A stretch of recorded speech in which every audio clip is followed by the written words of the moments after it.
अनुग्रह भरा इस अच्छे सुबह में प्रभु के नाम को महिमा देते हुए नीतिवचन की पुस्तक 4 अध्याय 10वां वचन इस प्रकार पढ़ते हैं। हे मेरे पुत्र, मेरी बातें सुनकर ग्रहण कर, तब तू बहुत वर्ष तक जीवित रहेगा।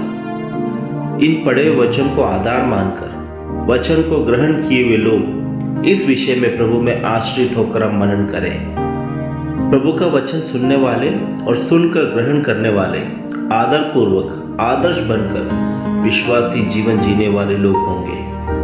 वे प्रभु यीशु मसीह के नाम के कारण बहुत जोशीले लोग हैं। वे मसीह को मानने वाले आज्ञाकारी लोग हैं, परंतु आज्ञाकारी लोग और आज्ञा सुनाने वाले लोगों में बहुत अंतर है।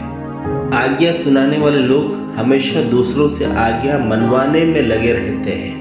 वे क्या बोलते हैं स्वयं के जीवन में लागू नहीं करते, परंतु आज्ञाकारी लोग स्वयं आज्ञा मानने वाले लोग और मसीह की इच्छा के अनुसार जीवन जीने वाले लोग होते हैं। एक भक्त व्यक्ति जो मालिक है, वे इस प्रकार कहते हैं, मुझे एक ही जोश और लगन है, वह सिर्फ प्रभु यीशु मसीह ही है।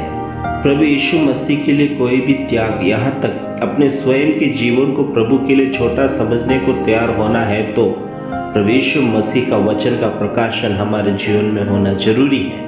बहुत आशीषित लेखक विलियम मैकडॉनल्ड ने थिंक ऑफ योर फ्यूचर नामक पुस्तक में इस प्रकार लिखा हुआ है, यह मैं मेरे श्रोतागणों के ध्यान में लाना चाहता हूँ। एक भक्त जो मसीह है वह अपरिचित है, दोस्त बनाने में इच्छुक नहीं है, संसार का मोह नहीं, मृत्यु का डर नहीं है, उच्च स्थान कौन से राज्य में या किस अवस्था में होना है, किसी भी बात की चिंता नहीं है।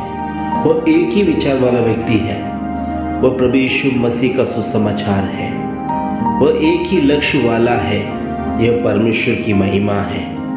लोगों के लिए वह मूर्ख गिना गया, परंतु प्रभु के लिए मूर्ख गिना जाना अपने जीवन में सौभाग्य समझा। संसार उसे धार्मिक, दीवाना, पागलपन, बेवकूफ कुछ भी समझे, परंतु यह किताब एक मसीह स्वभाव के बारे में विवरण करते हुए कहता है, उसे बताना पड़ेगा, नहीं तो मरना पड़ेगा। अगर वो मर भी जाए तो बात करता रहेगा। ऐसे लोगों को विश्राम नहीं, दुनिया के कोने कोने में, समुद्र के मध्य में से यात्रा करना पड़ेगा, पहाड़ों में से, रास्ताहीन रेगिस्तानों में से यात्रा करना पड़ेगा।